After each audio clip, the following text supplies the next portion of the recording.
Child labour के खिलाफ आवाज़ उठाने वाले लग्जरी परफ्यूम ब्रांड्स के लिए बच्चों की बड़ी तादाद से मशक्क़त करवाने का इंकशाफ हुआ है। बरतानवी नशरियाती इदारे BBC की रिपोर्ट के मुताबिक मिस्र में लग्जरी परफ्यूम में इस्तेमाल होने वाले फूल चमेली को चुनने वालों में कम उम्र बच्चों की बड़ी तादाद शामिल।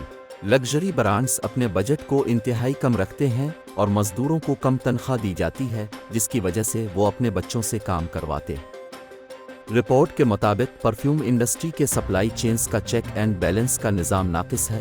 लग्जरी ब्रांड्स के मुताबिक इस इंतहाई संगीन मामले की तहकीकात के लिए सप्लायर्स से राब्ता किया गया है। एक ब्रांड का कहना है कि फ्रेगरेंस हाउस से कीमत कम कराते वक्त इस बात का ख्याल रखा जाता है कि इससे मज़दूरों की उजरत पर फ़र्क ना पड़े, लेकिन कई हिस्सों में सप्लायर्स की जानिब से उसूल की खिलाफ वर्जी के ख़तरात रहते हैं।